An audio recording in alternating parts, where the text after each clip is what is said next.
Thank you, dear Sister Peace. Dearest Thai, dearest Sangha, welcome everyone. Very warm welcome to everyone tonight and today, whichever time zone you're calling in from. My name is Kia. I also go by Chaya, and I am a member of the Earth Holder Community's Caretaking Council. So on behalf of my friends and all our monastic siblings, welcome all of you to this gathering. And so welcome to our Planetary Tea Time call. This is the second we are hosting as Earth Holders.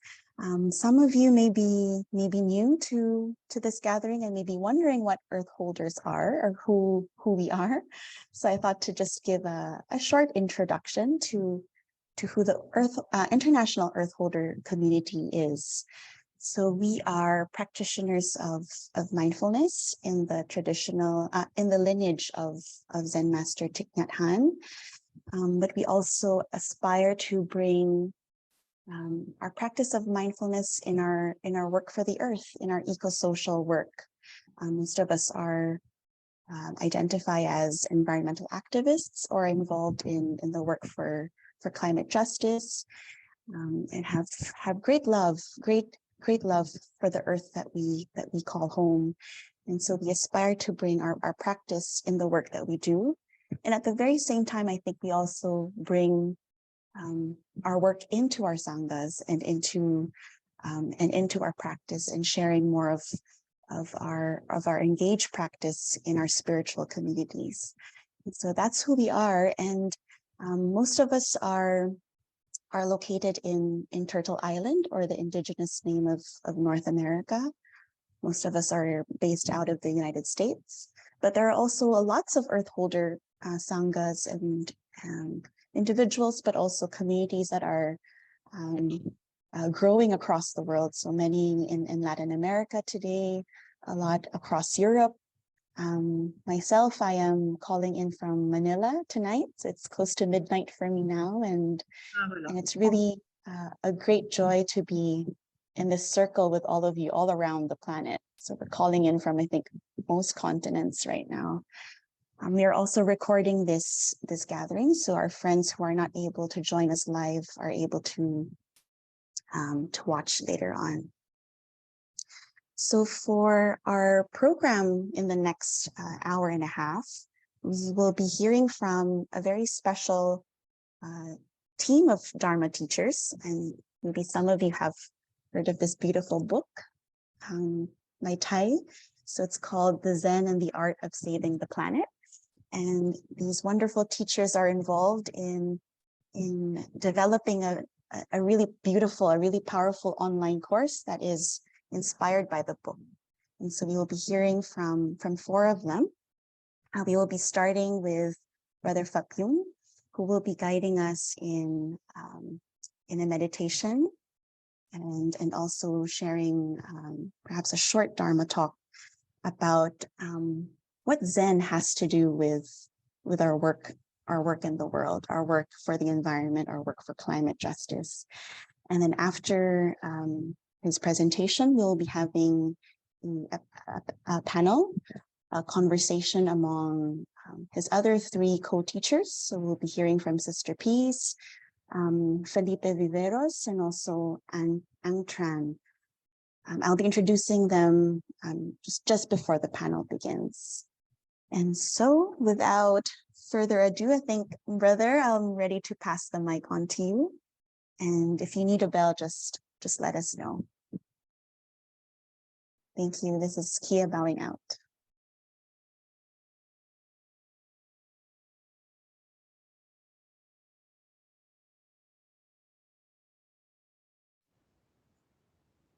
Hello, can you hear us?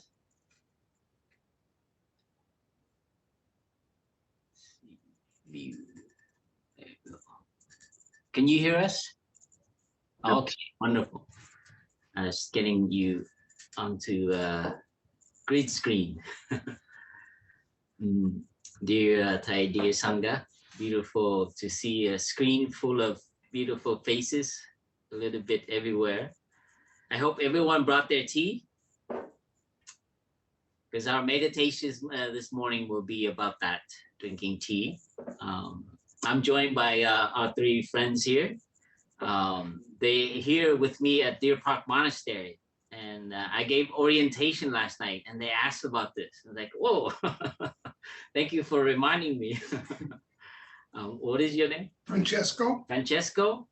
Terrence. Terrence. And Joan. And Joan. So they, I feel so happy that there's some physical body with me in the room, and we are also having tea. And so it's a very, I learned a lot from Thai, and one of the things first thing I learned from him is drinking tea with Thai. So I think that's the, because I always drank tea in the workplace, very, how do you call it? You drink tea as a side thing while you're doing something else. And so when I sat next to Thai, when I'm drinking tea with him, there's nothing else to do, and you're just so unsettled. I was like, let's have a conversation, Thai, you know. And I would start to chit chat with Thai, and he just look at me, and he turned his head, and he looks back at the tea. And I just share with you some of my immature starting of being in the monastery and sitting next to Thai and feeling the power of his presence. And the difficulty was just to drink tea and be okay with that I'm not getting anything done. And I don't have to have a nice deep conversation with my teacher or anything, just drinking tea. So this morning I want to offer that to you. And those are some of the most deep lesson I learned from Thai non-verbally, not through his Dharma talk, but learning to sit and enjoy drinking tea with Thai and being useless and wasting my time and not producing anything. So this is, I know this is a great gathering, you know, and I don't want to waste your time. You want to learn stuff, but this is exactly what I learned from my teacher.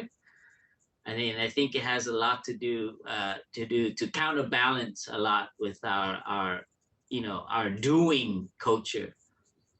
And so please, the meditations this morning is not a formal closing your eyes, navel gazing, they say, meditation, closing your eyes and but actually is to be present and to drink tea together. And so this is something I hope you can accept. And for online activities, I've always invited people to really have one screen on. And I mean, meaning that, you really participate. And so don't, because in the workplace, you multitask with many screens. So if you're choosing to be with us this morning, really, don't underestimate that this technology is on the screen, or they don't really care if I'm doing other things, but actually use the screen of people who are committed in this moment in time throughout this planet to be present. And so this is a kind of an introduction to our meditation this morning.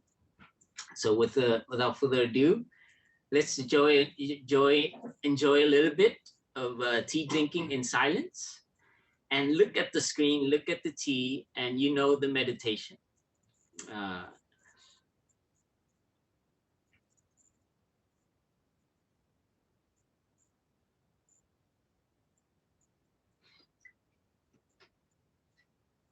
Sorry, before I start, let me read you something I recently read of a writer, an activist, about what he learned from Thai to commemorate Thai's passing.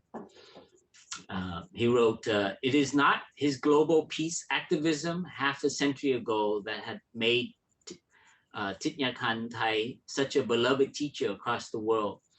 It was the messages of simplicity and personal peace that he had offered in the decades since. Many people are alive, but we don't touch the miracle of being alive, Thai observed. Drinking your tea slowly and reverently, as if it is the axis of which the whole earth revolves. Slowly, evenly, without rushing towards the future. Live the actual moment, and only this moment is life. So that's a quote from our teacher. So really enjoy our beautiful global community and enjoy our tea.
Thank you everyone for enjoying that moment of silent tea drinking.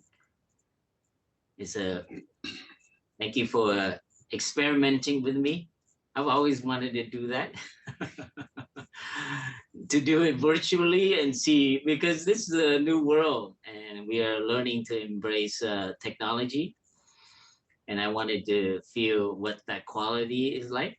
And it really helps to have actually other people in the room. And I know some of you are in a different setting, but it is the world we are moving into, to embrace technology. And we are very thankful for that, because it helps us connect through words, through sound, through images, to know that our hearts are, beating in the same direction, beating in the same rhythm. So thank you for experimenting with me. I've been asked to share about what Zen have to do with eco-social. I like the, what does Zen have to do with it? I think there's a song in my 80s called What Is Love Got to Do With It? So I think we got to tell whoever, we have a music festival coming up, we got to tell this musician to come up with the song. What does Zen got to do with it? There was some, I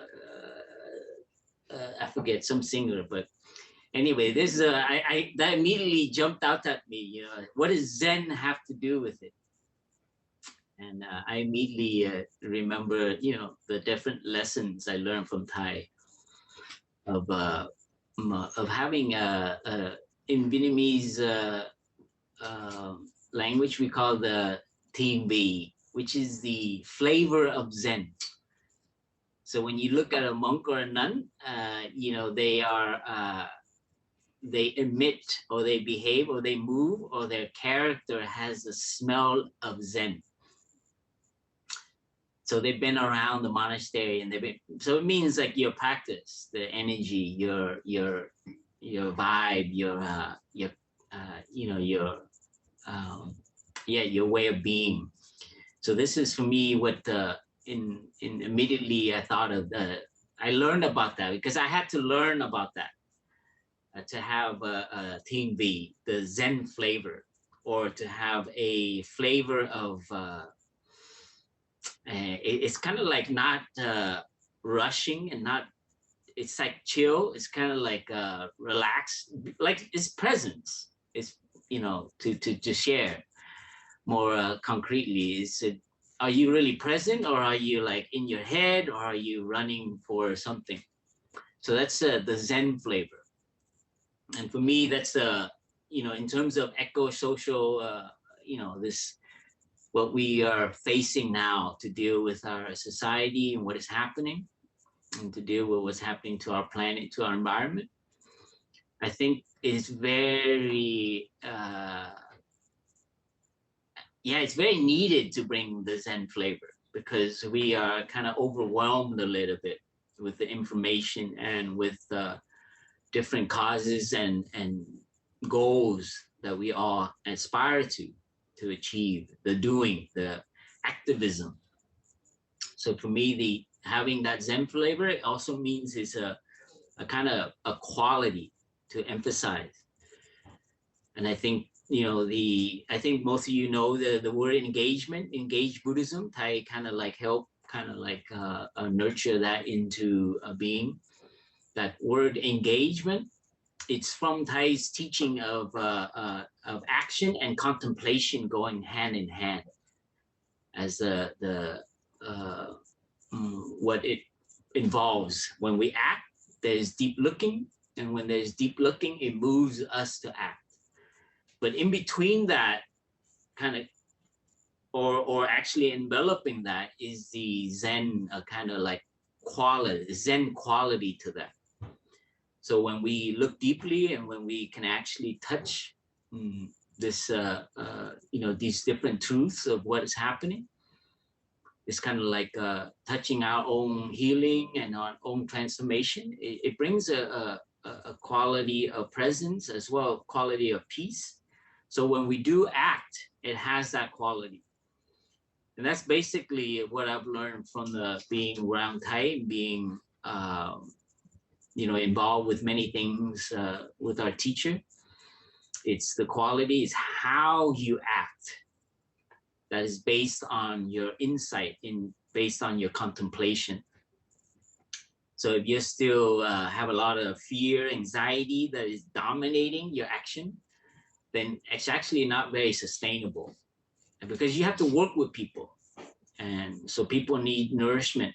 So if you're overwhelmed and you're, you know, so that kind of activism usually, you know, if you know, I work with brothers and sisters, with people, and they're just very how do you call it, tunnel vision. I just think of one thing, and there's not a diverse activity that nourish them, then actually they're not very sustainable. And I think we all experience that from our culture of actually, you know, being affected by the activity or the cause that we are doing. That becomes very narrow, and then we lose everything else. So again, I want to emphasize the Zen there is a kind of quality of doing things that comes through our deep looking at ourselves and our suffering and our aspiration and what nurtures us and what keeps us happy and kind.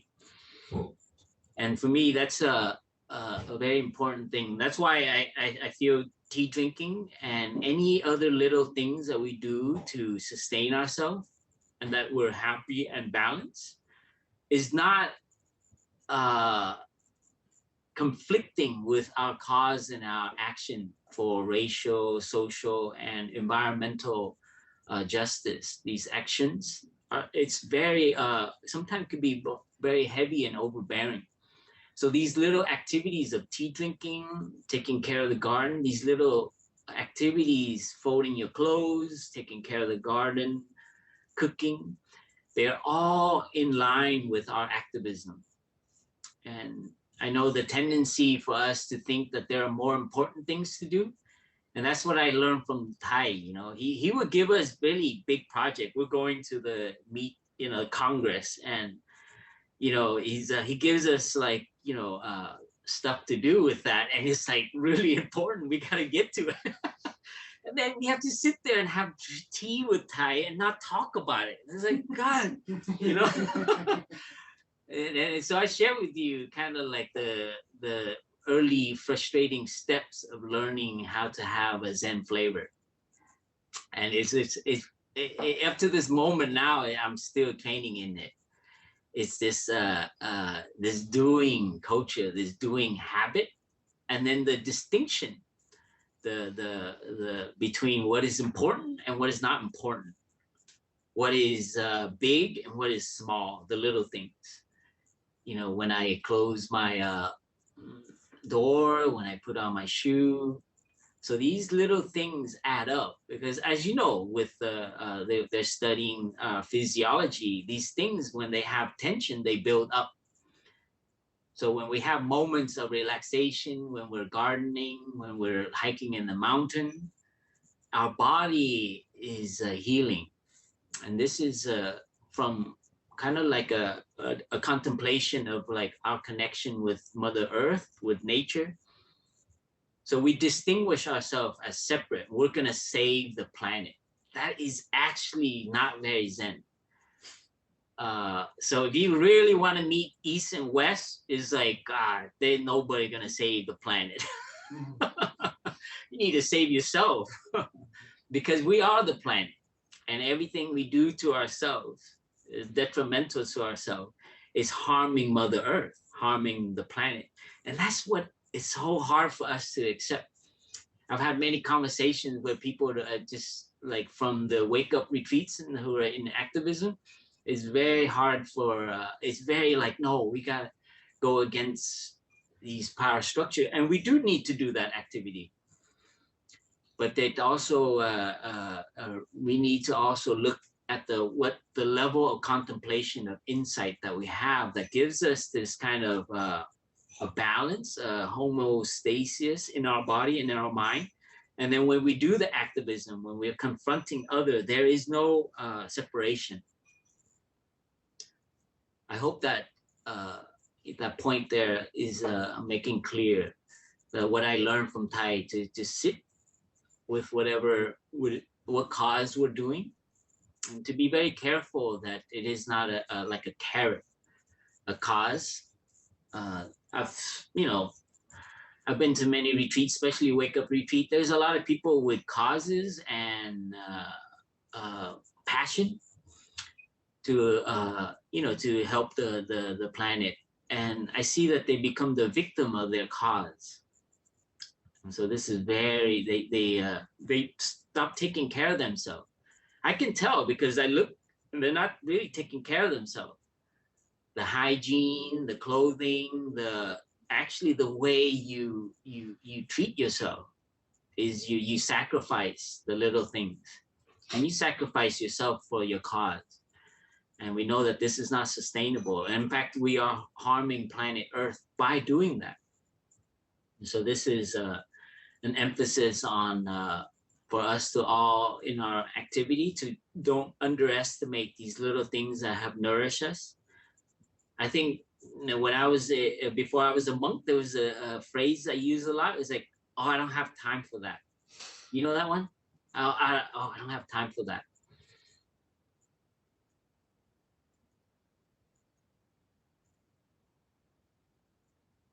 we have a bell, a chime in our office. So please have another sip.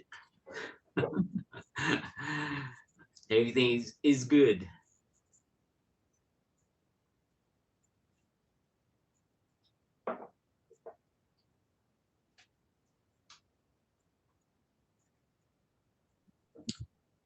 So a community is so important. You know, so I live in a monastery, so I'm very blessed. But you know, there's online. But actually, to live with a community, with the sangha, that has that helps us maintain that kind of Zen flavor. Because it's ridiculous if you're rushing among your fellow practitioner. If you speak and it's like harsh and hostile, you stick out, you know.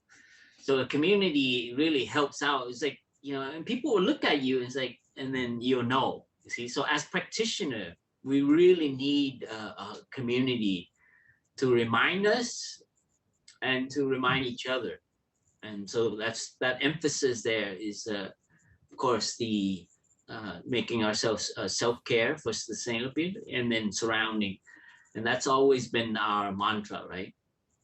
Those two, Thai's mantra of actually taking care of ourselves and where we come from our childhood, our upbringing, healing, transforming. That work is also activism, to become single and happy. Sorry for those who are not single, but I have a bias.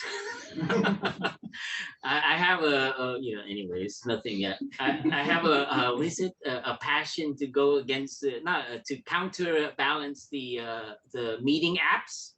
I see my niece are in, so I want to make an app to help the global people to single and happy.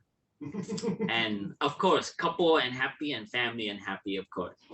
But you start with being single and happy. Imagine that. Wow. And when you meet someone, it's like, wow, you're, yeah. So this is very related to activism.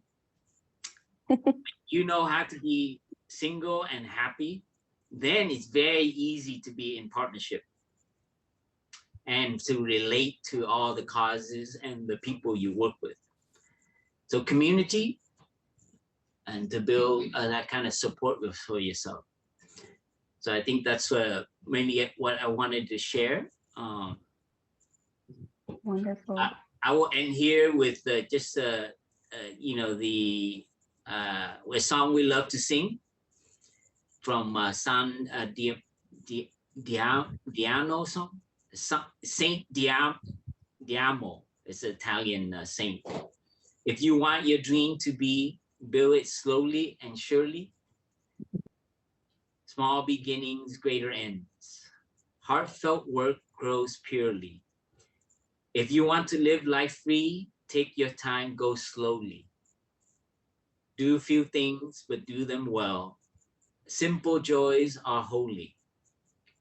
Day by day, stone by stone, build your secret slowly.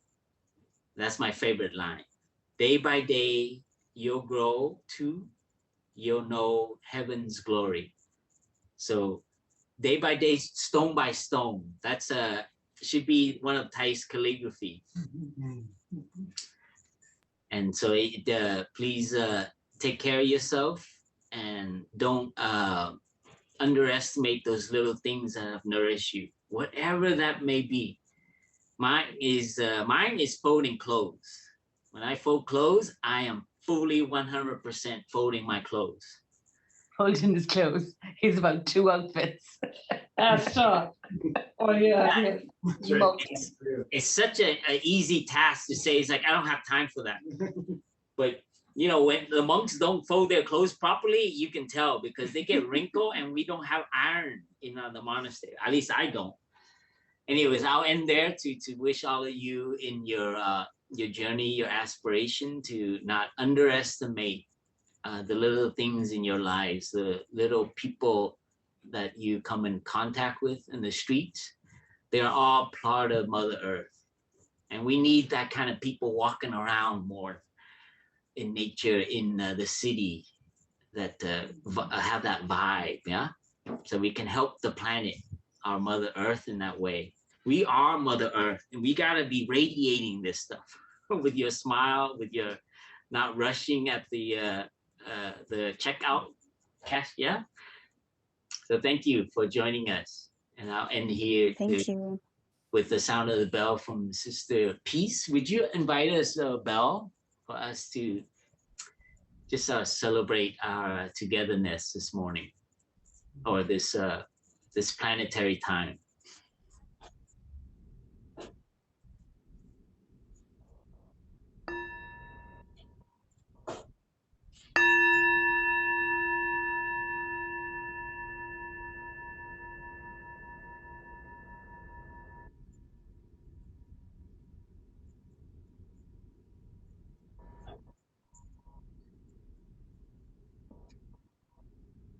Thank you, everyone. I think we move now into more dynamic sharing. I think we have. Well, maybe Kia, were you gonna introduce? Yes. Yes. Thank you. Yes, I will. Thank you very much. Thank you, brother. Thank you, dear sister, and the dear bell. Thank you. I would like to welcome everyone once again to our time together. We have now 196 of us in the room, so that's really wonderful. All around Mother Earth. I had forgotten to introduce Brother Phap Dung before he went on the mic, so I'll do that now, and I'll be introducing our other 3 Dharma teachers as well.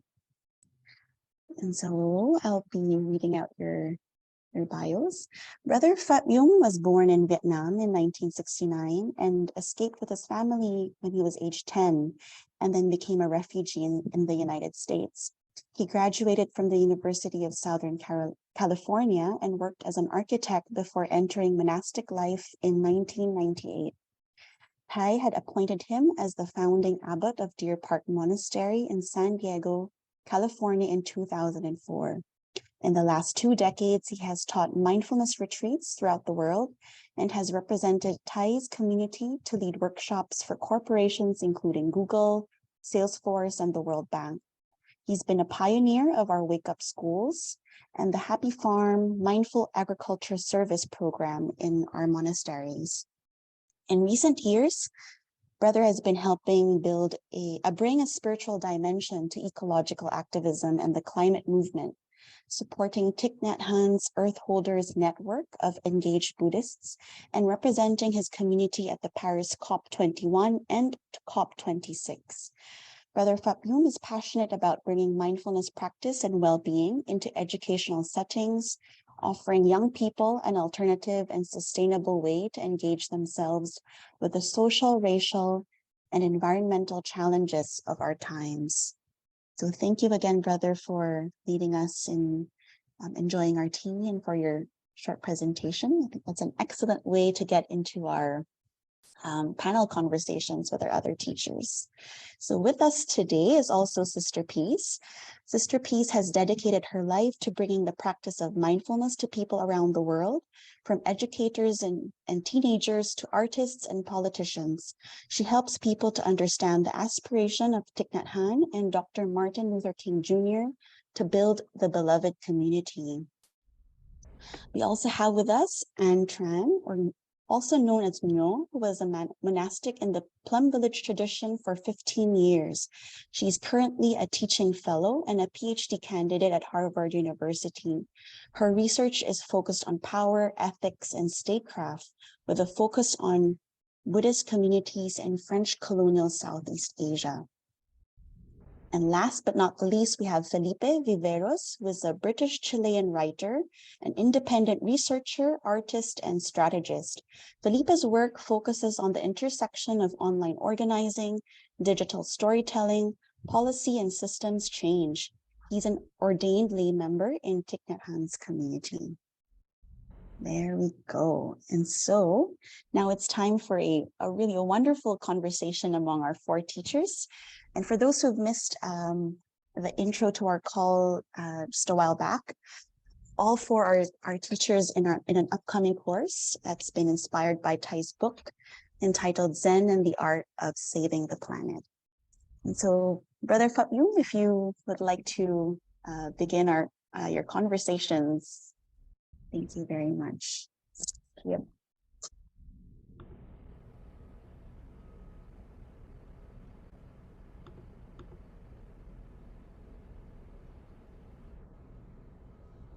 Thank you, Kia. I think we move now to just share a little bit conversation-wise. I think the organizer, thank you for organizing this, and they prepped us a lot with topics to share.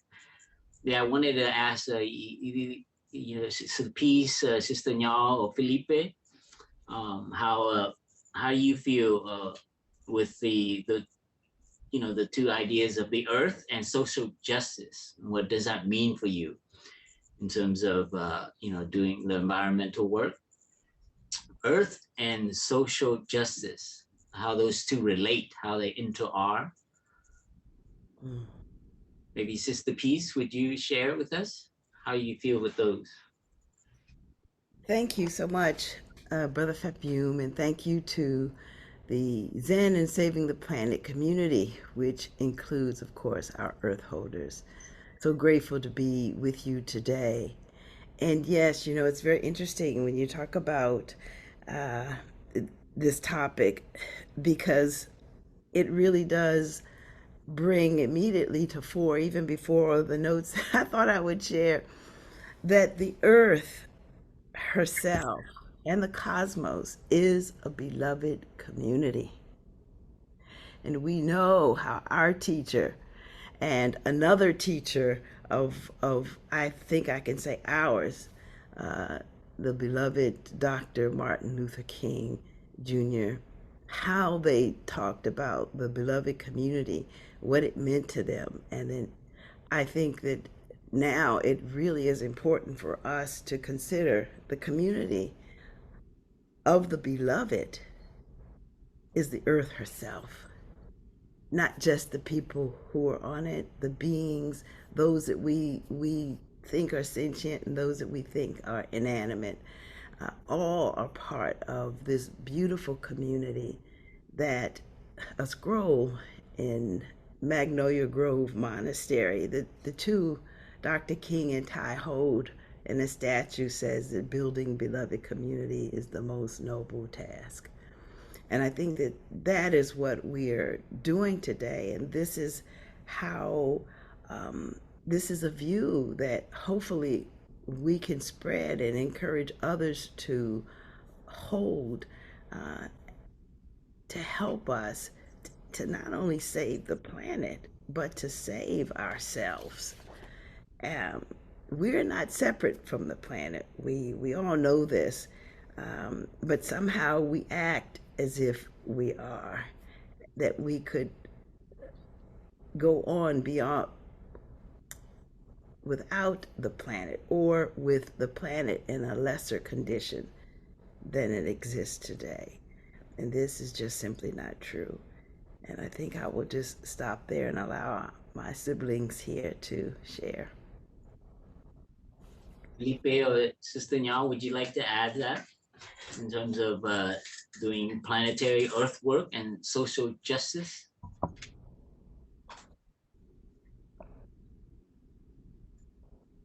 Would you like to add to that, Felipe, in your work?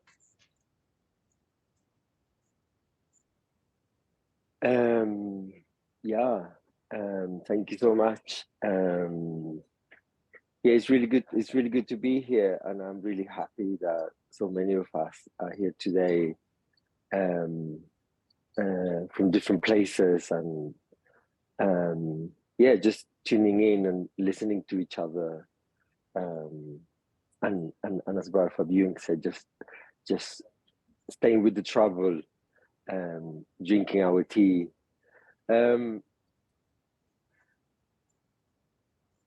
I think my my sort of in my experience, I guess, is sort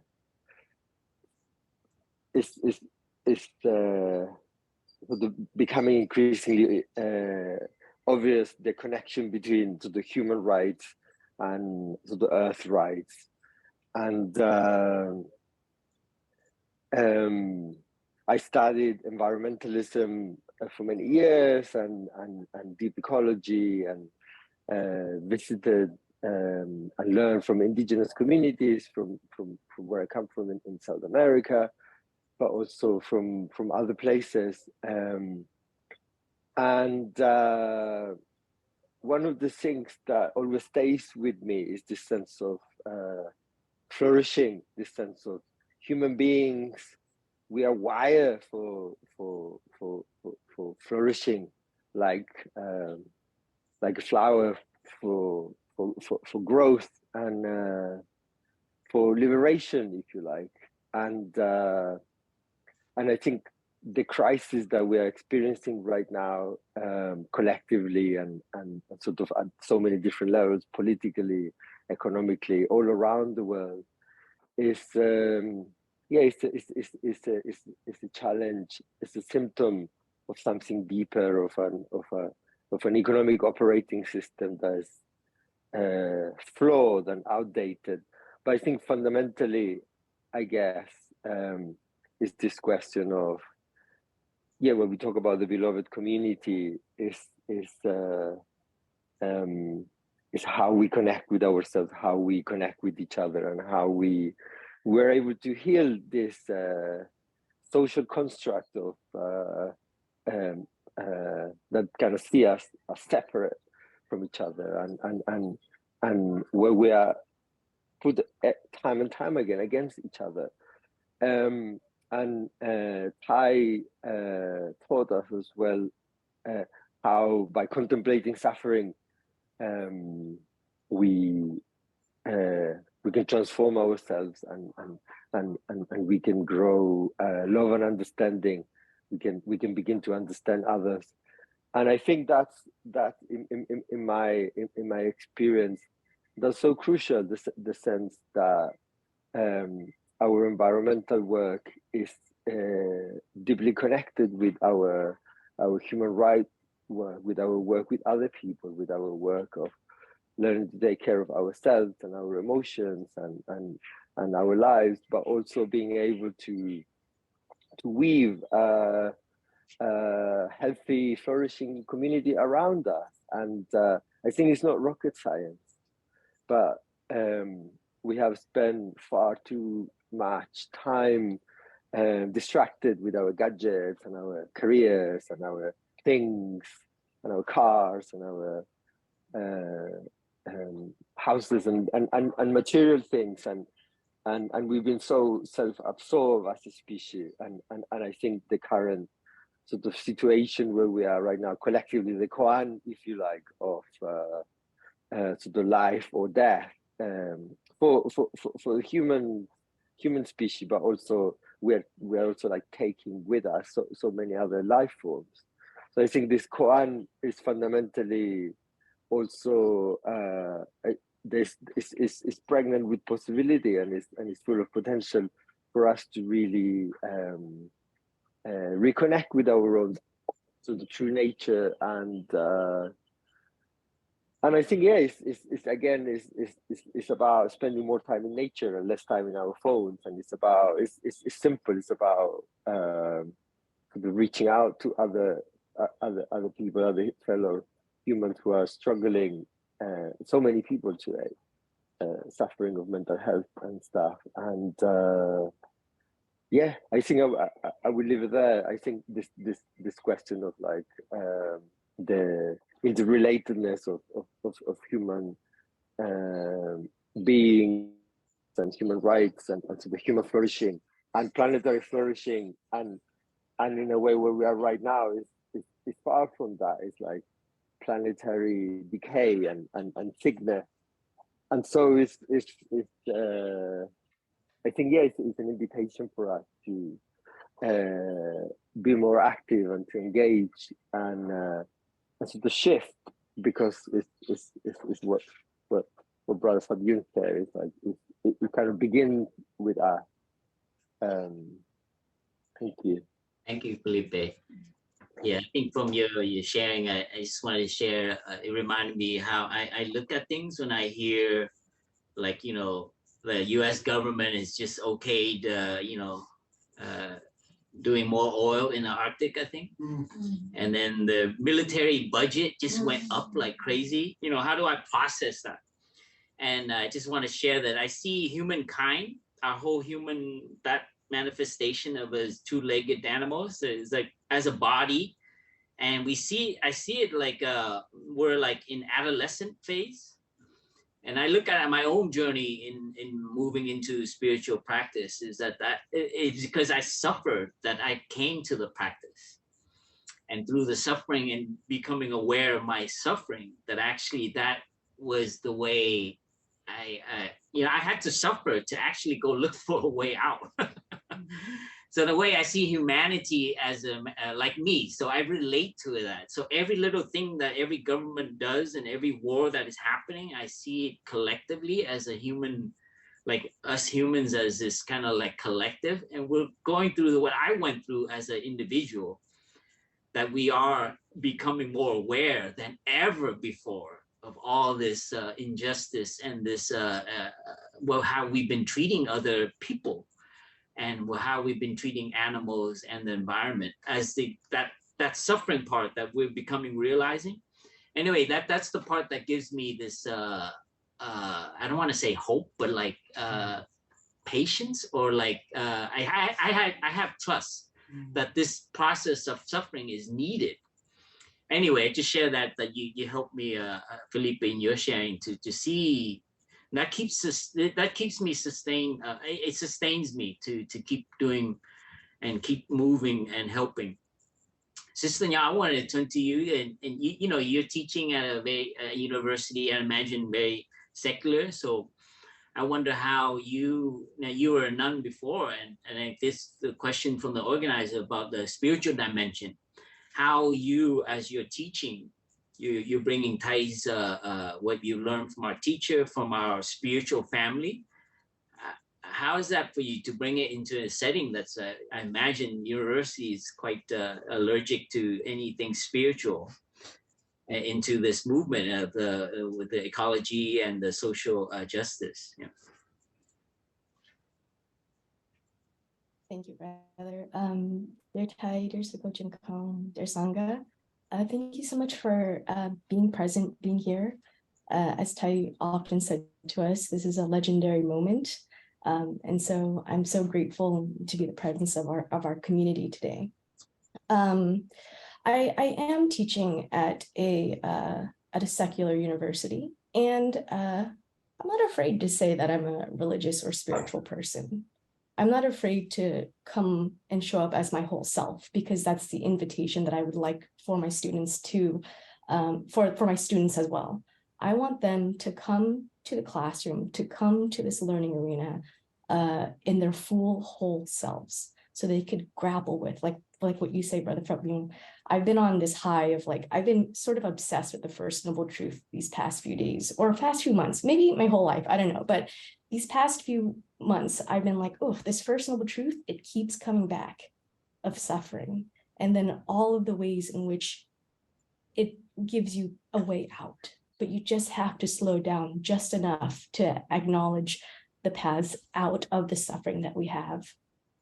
And so, when we're talking about issues of Buddhism and social justice, whether it's racial justice, social justice, or ecological justice, I always, there's one thing that comes glaring to mind for me in our practice, in our tradition, is the practice of interbeing.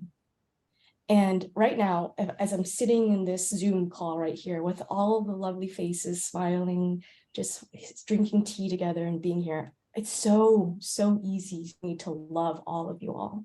So easy. You are my siblings on the path. And I think to myself, if the CEO of ExxonMobil dropped right into this call, do I have space in my heart to love this person? Do I have space in my heart to be able to have a conversation with this person as another human being, also worthy of love, also worthy of understanding, also worthy of care? And so when I think about, when we discuss issues of social justice, when we discuss issues of changing the world, I think the practice of interbeing comes into play on so many different levels. We have what Brother Phap Dung named, the level of contemplation leads to your action, right? Right contemplation, right view leads to right action. And thinking about, do you see yourself as on one side, and do you see the other person as, or the other entity as an enemy that you have to fight? Or do you see them as someone who is also struggling with the ways in which they were socialized, the ways in which they were raised, and they are just a product of the conditions that they had no control over? Are they also worthy of compassion? And so that question, are they worthy of compassion? Are they worthy of my love? Are they worthy to, as what Felipe say, flourish in this beloved community with us? Do we have space for them in our beloved community? Do we have space in our hearts to be able to have the conversation, to understand where they're coming from, to bring them into the work that we're trying to do? Is a question that you have to ask yourself internally before you can start doing the work externally. Because doing social justice work, it's the work of love. It's the work of the bodhisattva. And before we were on this call, before the call started, we were just here a little bit earlier, and someone said, I think Brother Phap Dung said, Mother Earth is the bodhisattva. And when you think, I always hear Thai's words when I think of the bodhisattva. He's like, we are Mahayana Buddhist, which means no one is left behind, which means as a bodhisattva, you stay behind until everyone goes to the other shore. Everyone gets a chance to transform their own suffering. But sometimes that's hard, right? Like when you're thinking about interbeing, sometimes you'd love to choose who you're interbe with. I would like to interbe with Dr. Martin Luther King Jr., love to interbe with Thai, love to interbe with all you guys on this phone call. Those who are cutting down the Amazon forest, please, not me. Sign me up. Don't sign me up with those folks, right? But you can't choose who you're into are with. Once you buy into that interbeing, you have to include everyone on your path. And I think for me, thinking about what does it mean to be in this tradition, in this lineage, a student of Thai, how can we include everyone on this path? How do we approach our work to transforming the world without falling into the trap of seeing us and then seeing them? And so those are some things that we talk about, especially when we're trying to negotiate environmental deals and negotiate, or just even getting to the table. Why should they listen to us, and why should we listen to them? And just like what Brother Phap Dung said, what are we doing to each other when we start to discriminate in that way? And so you have to really, really grapple with this practice of interbeing, because in the practice of interbeing, you are no separate from that person. In Thai's poem, he wrote, man is not our enemy. And that's hard, because it's so much easier to find like an object of your hatred, an object of your anger, and blame it all on them. I'm mad because today CO2 levels are high. I'm mad today because the trains with all the toxic chemicals have spilled over New Palestine in Ohio. I'm mad.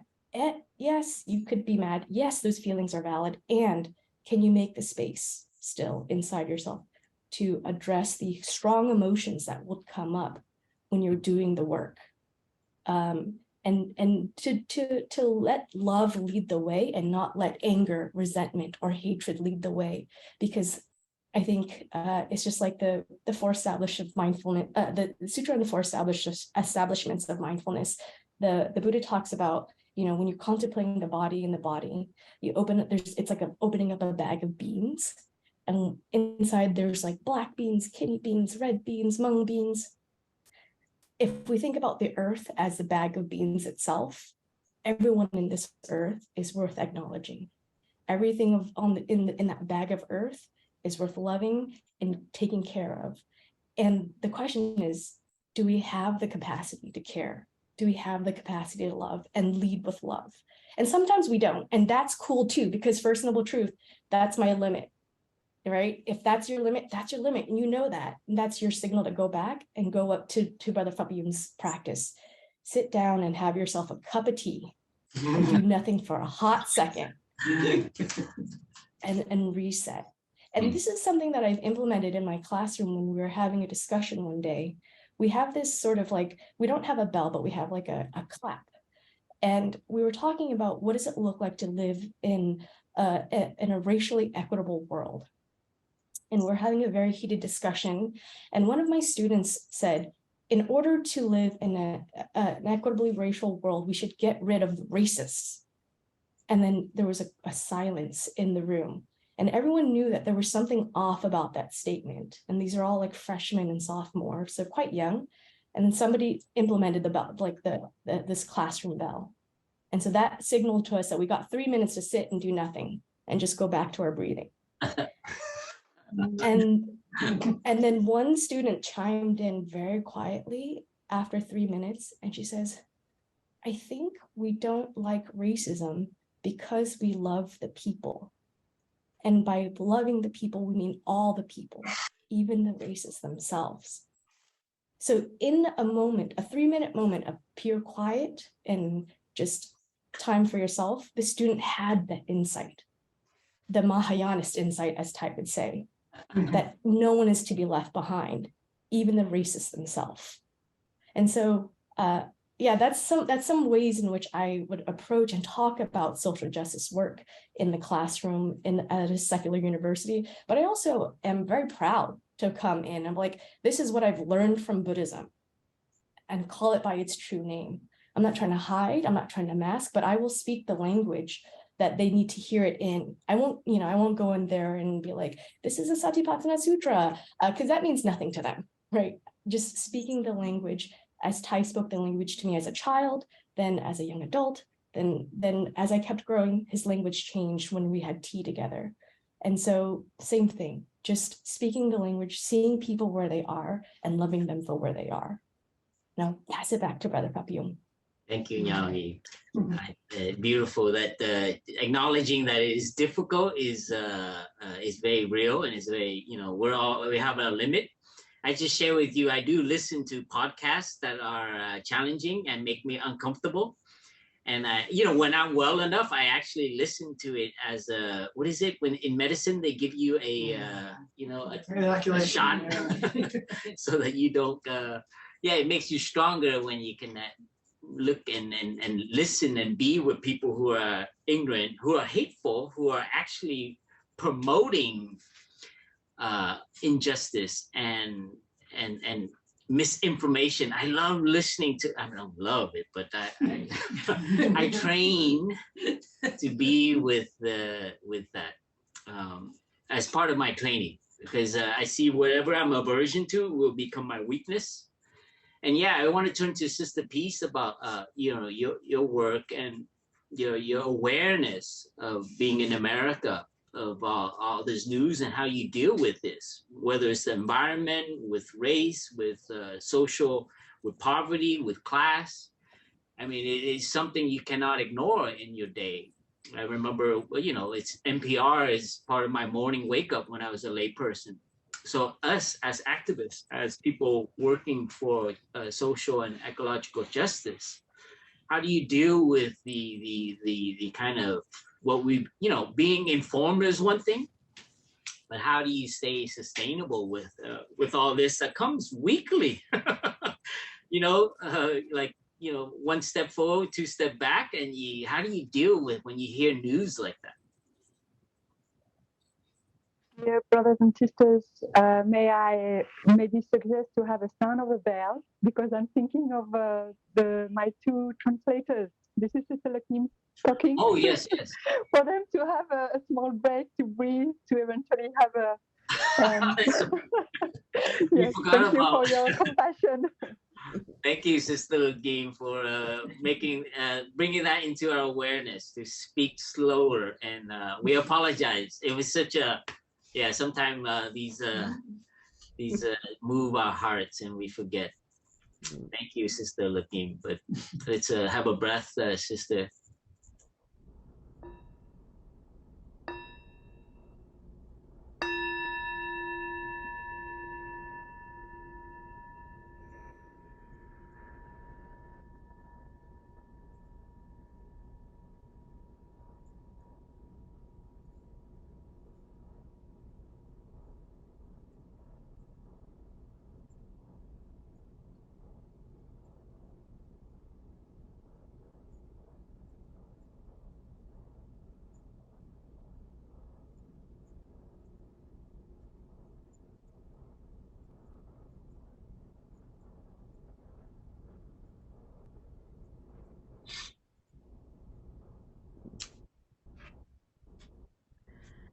thank you to the translators.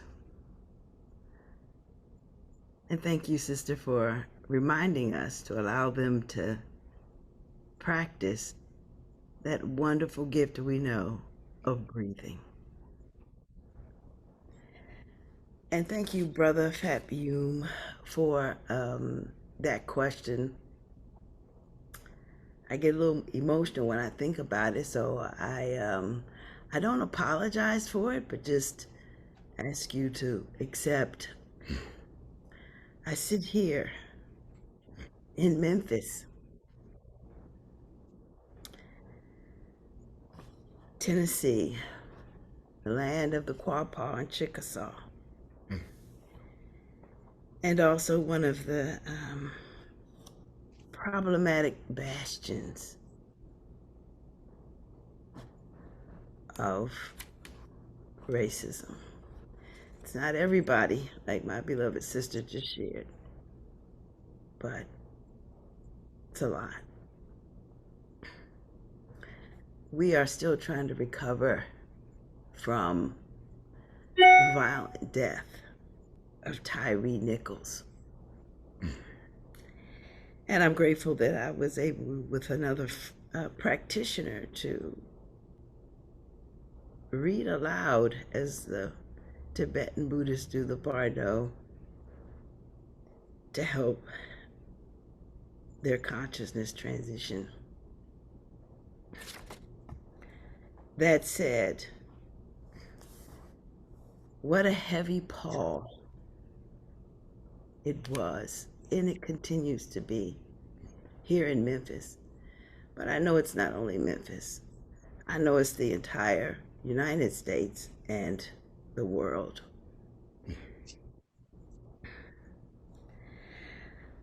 One of the things that was so surprising to me in that violent murder was, interestingly, I had become accustomed to seeing white on black or white on brown crime.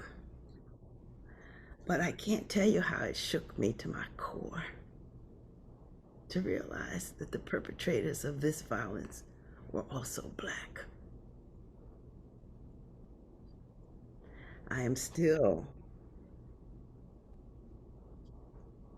working with that, working through that.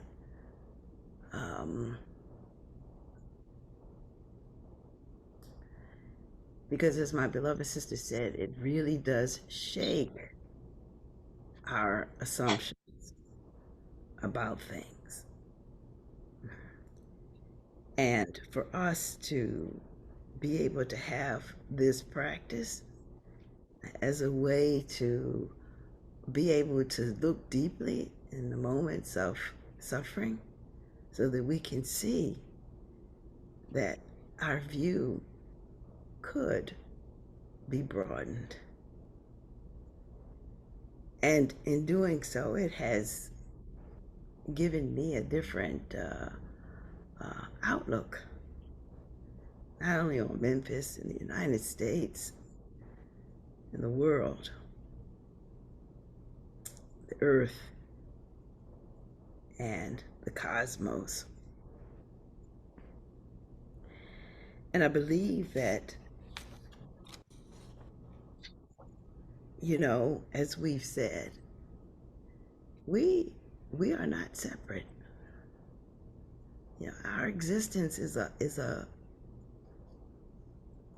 not just a whole existence, but an existence that inter-is, that inter-bees, that inter-are. And I have had the great fortune to be able to travel around the United States and observe many, many things. But the one that strikes me most deeply is when I've had a chance to be on the Arikara Reservation in North Dakota, or in Oregon, or in White Salmon, Washington, places of the North Pacific for us here. And finding myself ensconced in not just nature, but what I call big nature. Big sky, big trees, and house. I was able to look up and I asked my friend, I said, why is the sky so much bigger here, the clouds? Well, we're just 2 miles closer to them, right? But just think of that. And when I'm standing in space like that big nature, I don't think that I'm small. I think, I know, I feel. There is no thinking about it. I am it. I see me there in these beautiful enchanted forests behind me, and in the real enchanted forest on the earth that I know so many of us are acting to preserve and grow. And you know, we are a continuation of the earth. We are. And when the earth is about what, 1 billion years old,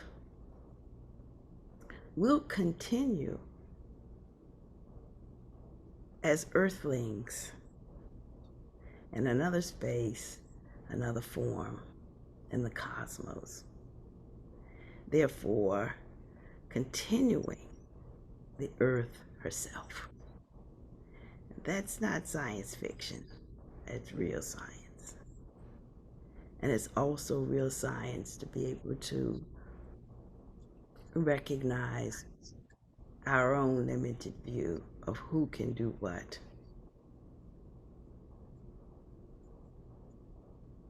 To another. And when we can see that those views encompass one another, then we are closer to being able to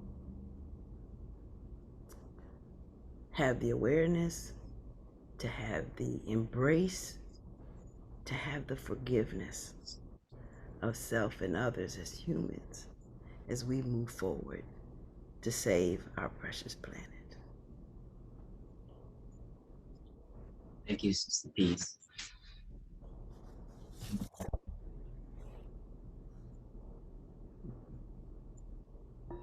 Brother Philippe, would you like to add anything?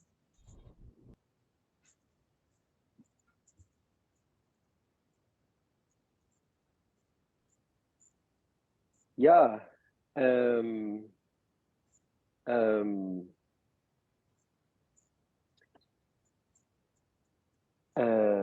There is a teacher in England, I live in England, which is somehow sort of the source of a lot of great things, but also a lot of the problems that we have today, colonization and oppression and so on. But I was thinking about this course that is coming up, Zen and the Art of Saving the Planet, and I spent some time recently in South Africa in one of the big townships where some of the collectives and people I work with spend time, and it's a place that's very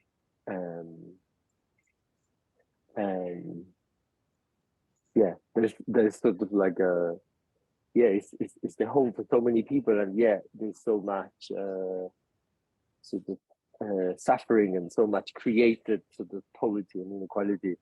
But I was with Satish Kumar, this Indian teacher that lives in England, and he was sharing this story. He was saying when in the times of the Buddha, one of his students asked him, "Teacher, beloved teacher, who is your teacher? you're amazing, but like who is teaching you all of this?" And then the Buddha sort of pointed the earth and said, "Well, the earth is my teacher." And a lot of my work is I grew up in dictatorship. I grew up in Chile, so I also experienced so much violence and heartbreak and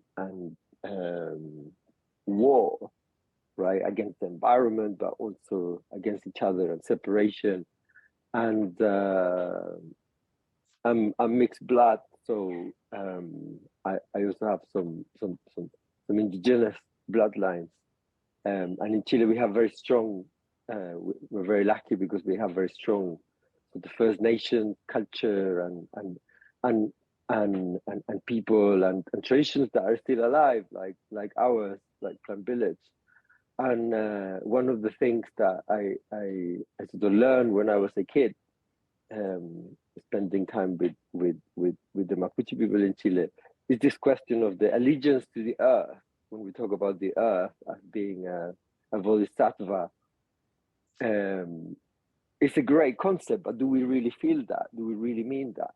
Right? Do we have a relationship with the earth as a great bodhisattva, or is sort of like the abstract idea that we kind of place in our altar and we kind of think about it whenever we can at the weekends or something?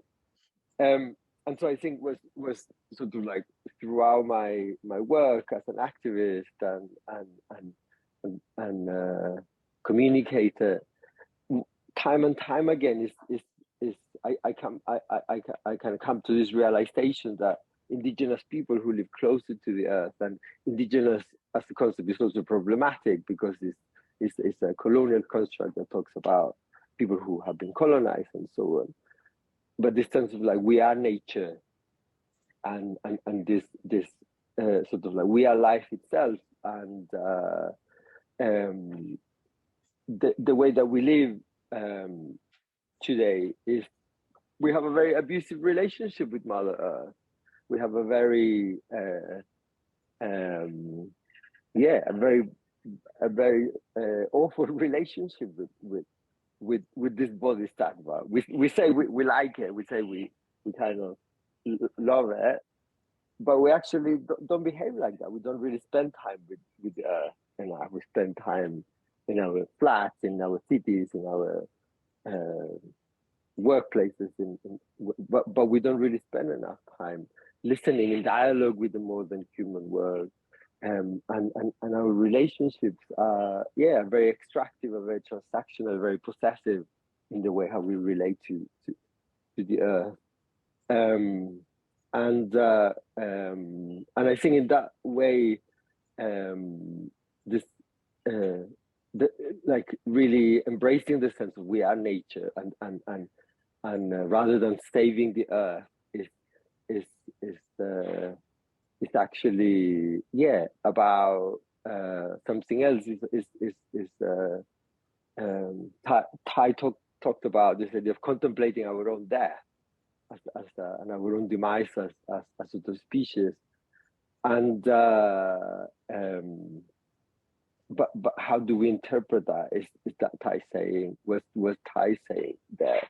And I think for me, it's sort of like we can when we understand our finite nature and this sense of what the piece was referring to, the sense of that we are continuations of our ancestors and we are the dreams of our ancestors, and we are the earth itself. We are nature itself. But understanding that also really means that we need to grapple with this sense of, yeah, we might not make it, and we might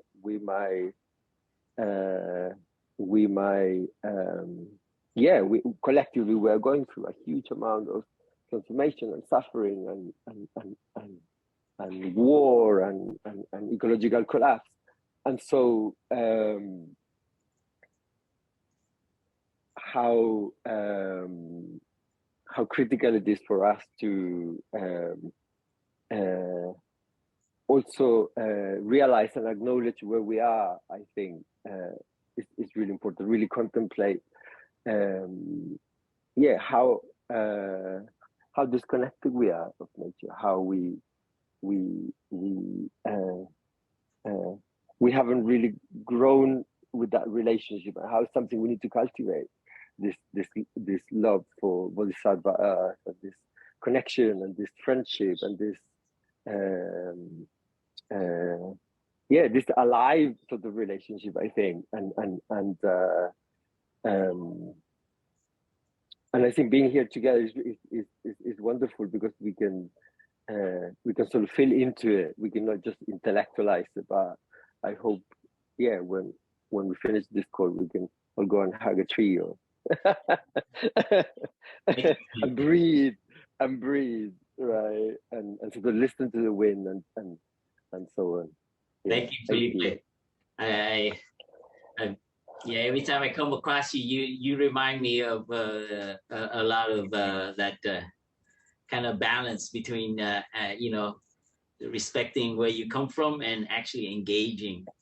And this is what, you know, some what I observed we have to be very careful. We idealize Mother Earth or nature as like going back to the forest, going back to indigenous ways, but actually where it's needed is right in the city, right in the police station, right in the sidewalk, in the urban environment, because that's also Mother Earth. And I think that's one thing we have to be very careful of. And how do we actually, of course, those things don't really sustain us, but we actually need to go there. Like with Sister Nyagim shared in Mahayana, we don't try to leave anyone, but we also don't leave any environments. So there is a kind of like, yeah, we have to be very careful for entering another type of dualism or discrimination. And that's what I love about Tai. You know, he's both out in the bamboo forest picking up bamboo shoots to go and cook for us, but he also wants us to go into the Congress, what do you call it, those Congress, and speak to Congress people. And he wants us to go into Salesforce, and we've been criticized for that. In terms, why are you dealing with these people, you know, who are actually supporting other, you know, they're a big company and they're supporting other things, but like, you know, for us not to interact with them and be in, you know, so this is kind of ideal returning back to nature. We have to be very careful as activists. I think to because actually all the work is needed is in the meeting rooms of CEOs.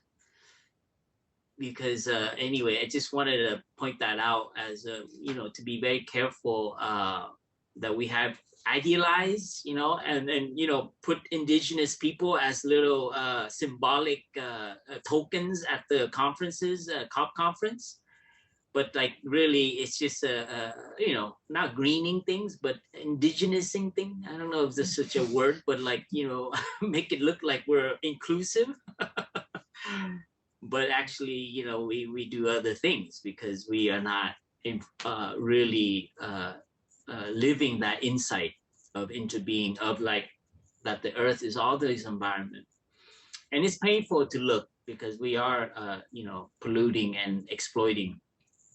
So I think I'll end here with the organizer asked the question of us, can you explain to us why to be Zen and to relax in the moment is important when we face huge biodiversity and social crises, emergencies? shouldn't we be moving mountains instead of sitting in Zazen? Could we share some more of that? And if you can hold on a second, I want to read you a quote that's actually part of the ZASP online thingy. And it's one of my favorite quote for helping me now to deal with these. So please bear with me a second, because I didn't prepare for this. But it's a quote that I want to give people who might not be able to attend the, let me see, here we go. Oh, maybe this one. Okay. So please, this is from our teacher, from Fragrant Palm Leaves. So imagine in the 60s, early 70s, that this is, you know, right, still the war going on. There's a lot of activism, a lot of movement to end the war, right? So it's very alive now. The war is on ourselves and the planet right now. It's not, you can't blame anyone. You can't blame a country. Of course, there's a war in Ukraine, but this other war, where is the enemy? And so it's very interesting to look in that perspective. So I'll read the quote. Life awaits patiently for true heroes, or we can replace that for true activists. It is dangerous when those aspiring to be heroes cannot wait until they find themselves. When aspiring heroes have not found themselves, they are tempted to borrow the world's weapons, money, fame, power, of course, accomplishment, causes, aspiration. To fight their battles, they use these weapons. These weapons cannot protect the inner life of the hero. To cope with fears and insecurities, the premature hero has to stay busy all the time. The destructive capacity of non-stop busyness rivals nuclear weapons and is as addictive as opium. It empties the life of the spirit. False heroes find it easier to make war than to deal with the emptiness in their own souls. This is during wartime, and Tai is, you know, feeling the bombs. And so for him, so sustainability, and actually it's not one or the other, inner work and outer world, but they go hand in hand. And I share that as it's in my room. It reminds me of the danger that we harm Earth in us, the environment.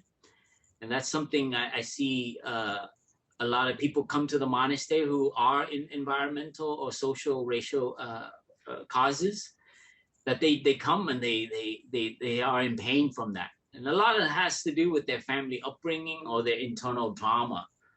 And this is something cannot be, you can't be sustainable if that is not dealt with. So through the practice of meditation and so on. And so this is something I want to leave everyone with.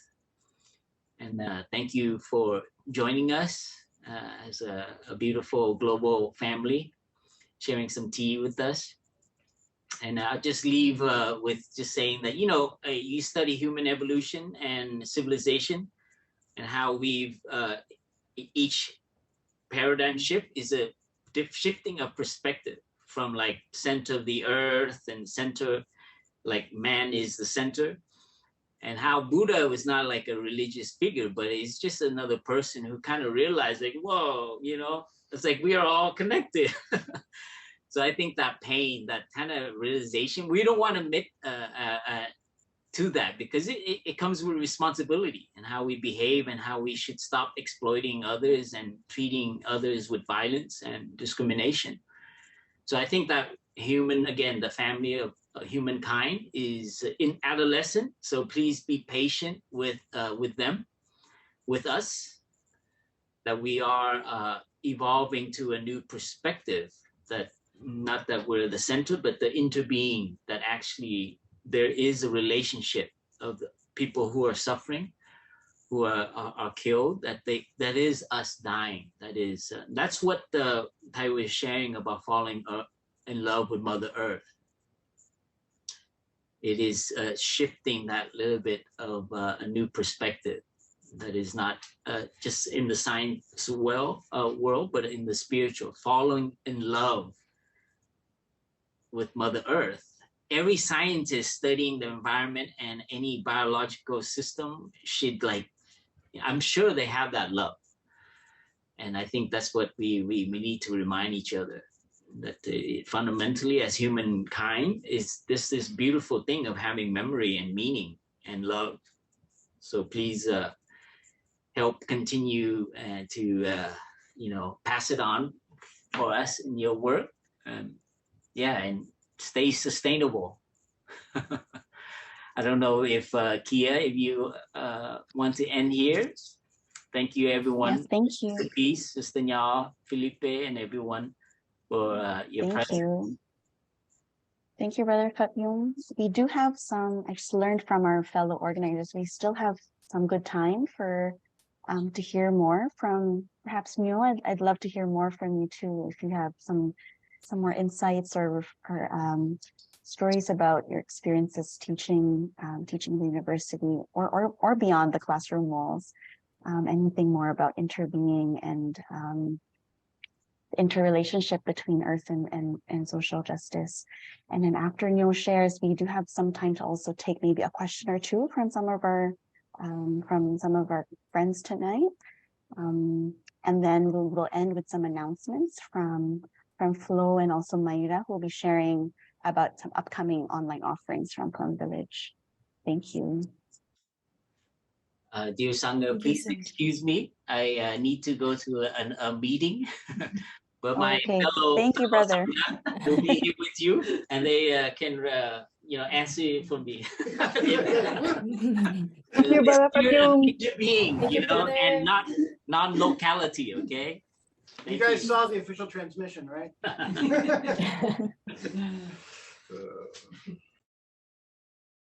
Thank you. If you'd like to take on the mic, thanks.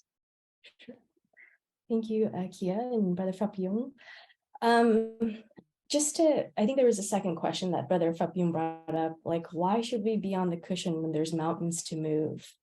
As someone who was a former monastic, committed to the path, still committed, as someone who's in the world, committed to the world, very much committed. There's a YouTube video of a question that a young teenager asked Tai that I always go back to at least once a month. And the question the teenager asked Tai was, what's the hardest thing that you've ever done? And without missing a beat, Tai goes, to fall into despair. And I think that is something that I carry with myself as a practitioner, especially as we engage in the world every day. You wake up, you listen to your NPR, you hear all the horrible things that are happening in the world, and you have a choice, right? And that's the beauty of mindfulness. You have a choice. Do we fall into despair, or do we live our lives in such a way where we can contribute to the health and the healing of ourselves and of the world? And so in thinking about our work in social activism, whether it is activism in, again, racial, social justice activism, equal activism, gender equality, sexual liberation, all of the activity that we could do in the world, I think it really comes down to a question to ask yourself: is this something that you're passionate about, or is this something that you're committed to? And I think to be able to have clarity on those two things is sort of helps you pave your path of the practice. So if you're passionate about something, in the heat of the moment, you want to go forth, you want to fight, you want to use the tools of the world to fight this world, and you go on, just like Brother Phap Dung's poem. You go, and then you sort of burn out. You fall into that pit of despair because nothing changes, because things aren't going the way that you want it to go. But if you're committed to the path, there's a whole different way of going. And I think this is sort of like part of my obsession with the Four Noble Truths, right? You got to name the suffering as it is. What is the suffering that you're actually dealing with? What is a problem in front of you that you're actually trying to get out of? And you have to be as real and as honest as possible. Are we passionate about eco activism, or are we committed to eco activism? Because as I see it, as my practice goes, a part of this lineage, if I'm committed to this path of eco activism, it means I have to commit to myself, transforming my own pain, my own suffering, my own discrimination, my own trauma, so that when I show up for the world, I could show up and offer my true presence, not offer my anger, not offer my hatred. And then because I know myself well enough, when I could see I've hit my limits in terms of engaging in the activism, I know when I can pause.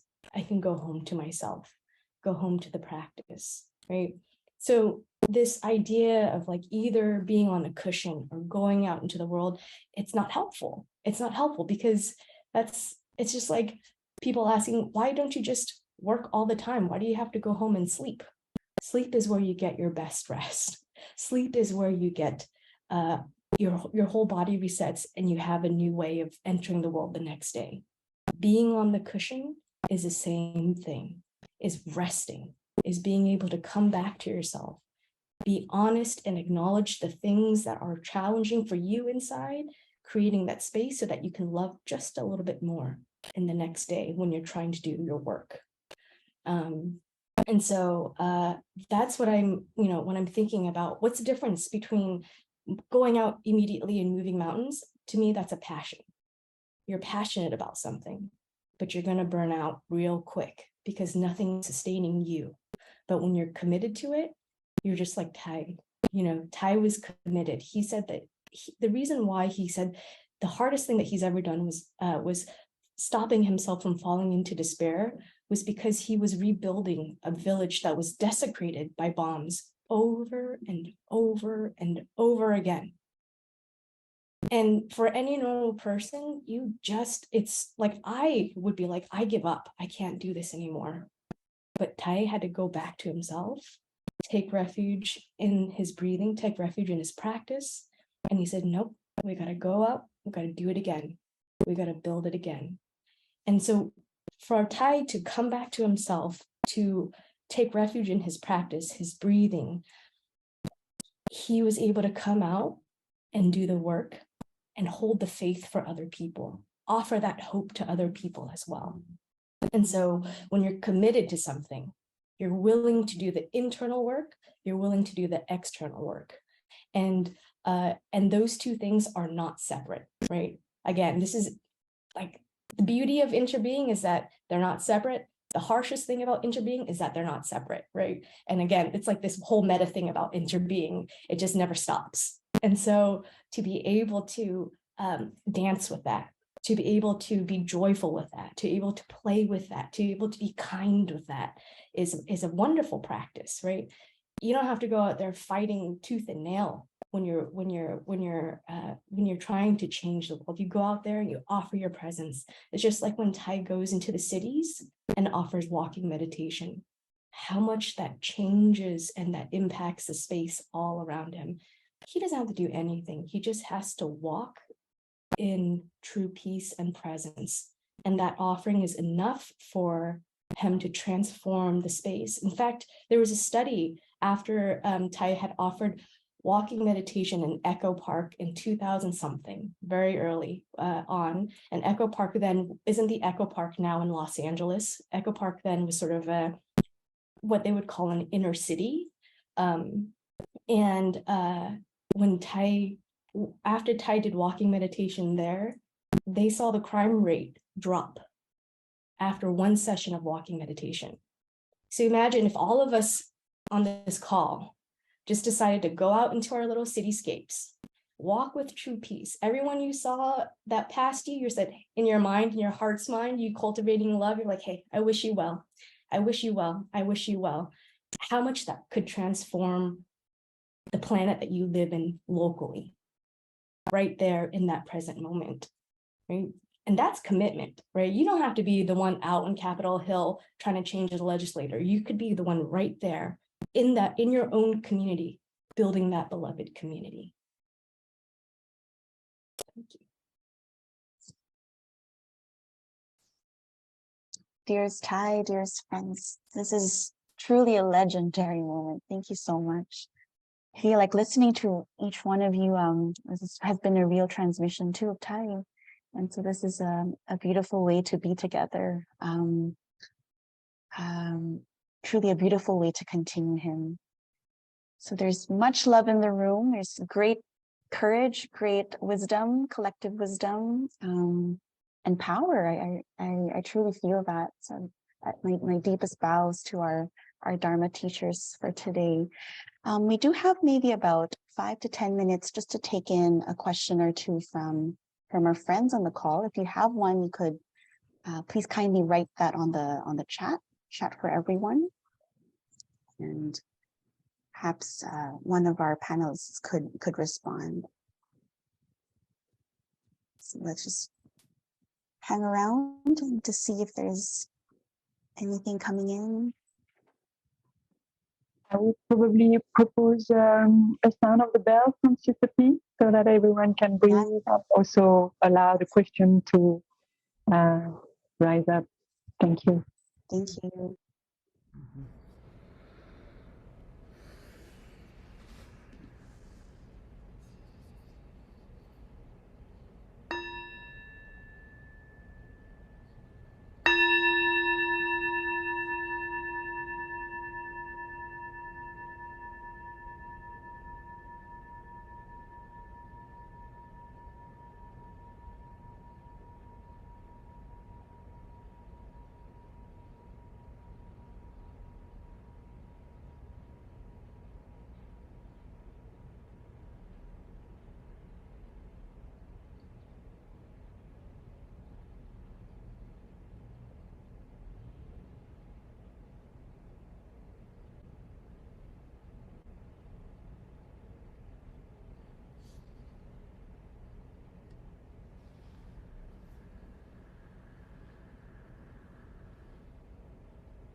Dear Ty, dear friends.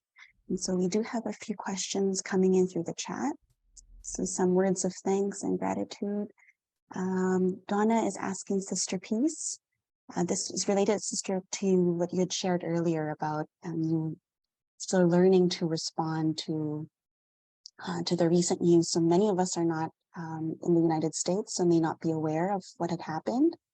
Perhaps Sister could share a little bit more so that we could understand better the situation and how you are also learning to understand and to yes better transform your own suffering with the news. And there's also Peter, who is asking about the attention economy, and if any of our panelists had a few words to share about the importance of Zen in cultivating right attention. So I think, dear friends, we'll leave it at that, so we could have enough time for a response. Thank you.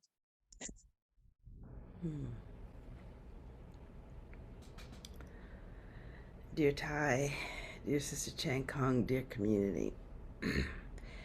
it's no surprise to us in this country, in the world now, that the violence perpetrated against too often brown and black people here in America.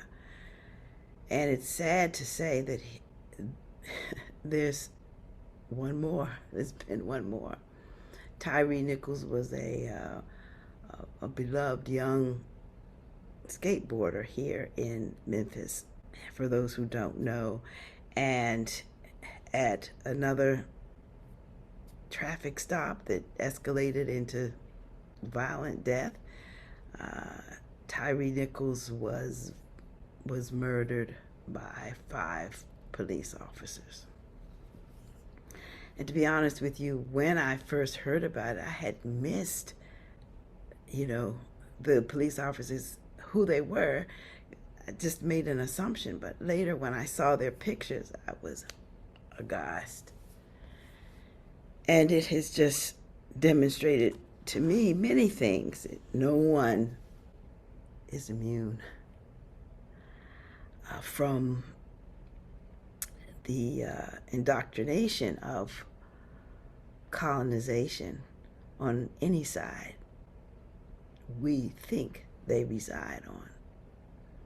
Oftentimes I thought that, there's the colonizer that in this country looks like, a European person, right? A white person. And that those who are oppressed look like me and look like our other panelists. And so I was shocked. But it sort of shocked me into a reality that to not be surprised that we can even perpetrate violence against ourselves, quote unquote, or those whom we identify with ethnically, if we are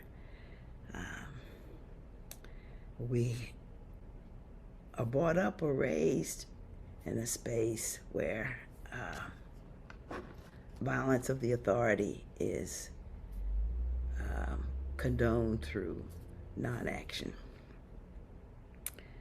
And so yes, none of us are immune, and circumstances and conditions can lead us to do many things.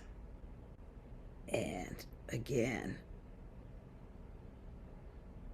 until we can save ourselves, we have no hope of saving the planet. Thank you for your question.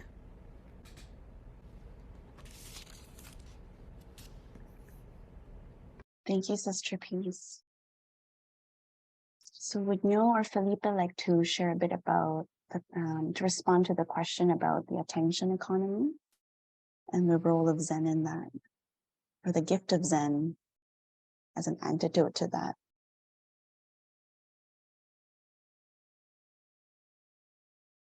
Yeah, I can chime in about that question. I also see that Lillian also has a question in the chat about Gen Z being in despair about the future and what are key ways you can help them. I think I bring that up because I think these two questions are connected with each other. The attention economy and how it's impacting our future generations, especially the young people. I'm sure everyone on this call is aware of the phenomenon of TikTok. Everyone's just mindlessly scrolling through TikTok. And this is how I'm living in a community of 479 Gen Zers right now. And we are, discussing and talking about the ways in which the pandemic has really impacted their own mental health, and B, how things like TikTok or social media has really played a role in their mental health, and what are the ways in which they think, asking them, bringing them into conversation, what do you think might help you? What are the things that you are actually struggling with? Because we as older folks just stand out here and watch them. We could make the observation and we can make our assumptions about what might be happening there. I'm sure a part of it is the attention economy, where folks are constantly vying and creating algorithms in order to pick up your eye movements, pick up the things that you like. The moment you sort of look at something, or if you, there's even an algorithm where if you are in a home with someone that's using a certain product, you don't have to name it, but then if the algorithm is working on one of your apps, it'll pick it up and send you advertisements for that too, right? So there's ways in which this world is really vying for your attention. And I think young folks who are born into the internet era, who are born into the era of social media, are really shaped by this attention economy, right?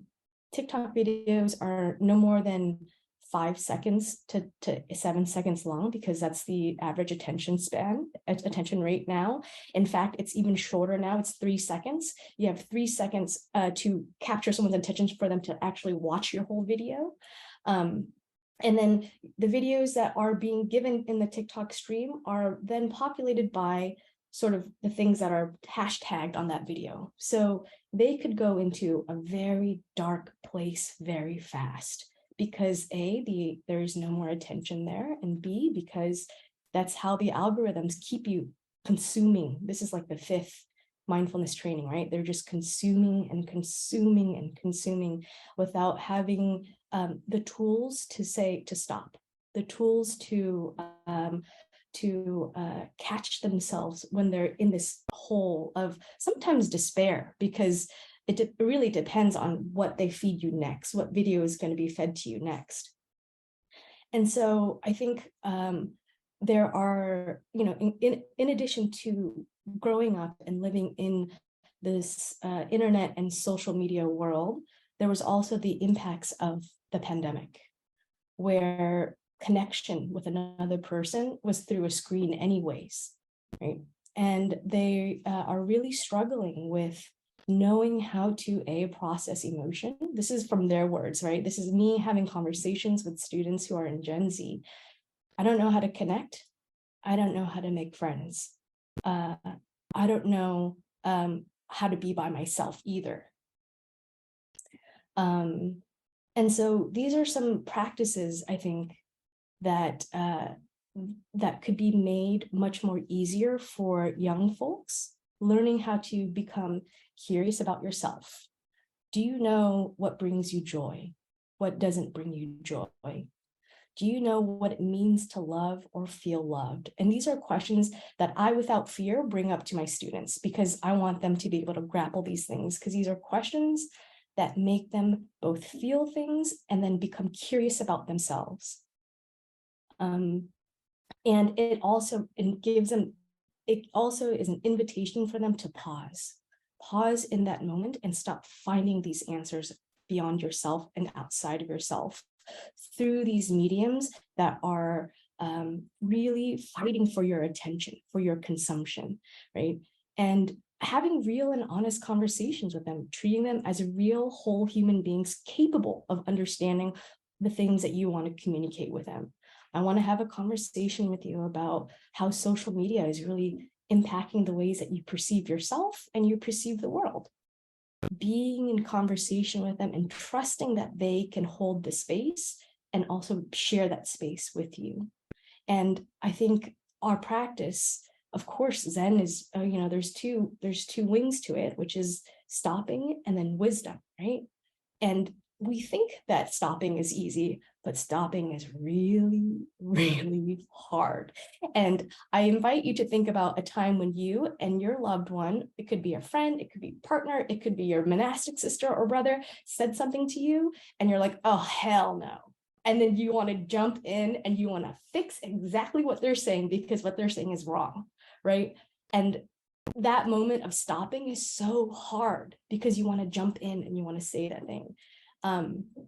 And to be able to name these vulnerabilities, I think, I say it to my students all the time, here are my own issues with this problem. Here's what I'm working through. To be vulnerable, to be real, and to be raw with the students or the young folks in front of you, talking about the attention economy, talking about self-perception, talking about mental health, lets them in on the conversation too, gives them an avenue for them to speak to you too about it, to be able to share with you about it. Because if we go around pretending like, me, this mindfulness practitioner, perfect in all the ways, my senses are calm, my body is at peace, no one's gonna come talk to you. Like, because they're like, oh, she don't know what I'm going through, right? And so like, I'm very honest with my students. I'm very real with the things that I'm troubled by. And I'm very, I'm not afraid to just name my weaknesses, because I too am human. And that's the beauty of it all. It's that interbeing piece again, right? You are perfectly human and beautiful in your perfections and imperfections. In fact, that's the Heart Sutra, right? The Heart Sutra is to be able to hold two seemingly contradicting things together in perfect harmony. How do you show that? How do you show that, and how do you express that to the youth who are engaged in an attention economy, who are being shaped by conditions not of their own making? How do you give them the keys to come back to themselves, to be curious about themselves, to be in touch with themselves? And it's, first and foremost, by you showing up and showing out, being present for them, and also engaging with them in conversation and trusting that they have the capacity to have that conversation with you. Those are just some of my thoughts as I'm working with students here. But yeah, I think that we have to be able to trust each other, to be able to do the work that we need to do together.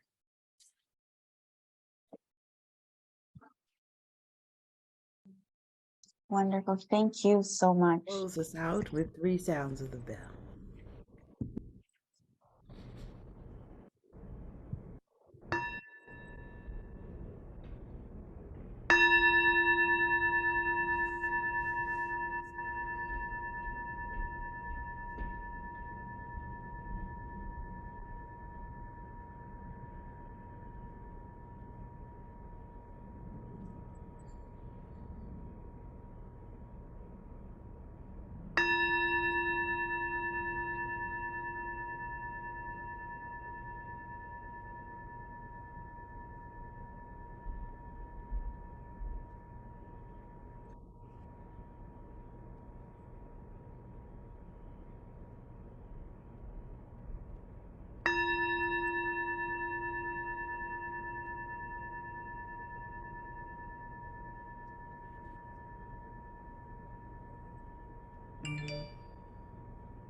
Wonderful. Thank you. Thank you, dearest Thai, dear Sangha. May you all be well, and we will all be in touch again very soon. Thank you. Thank you, everyone. Take good Bye-bye. care.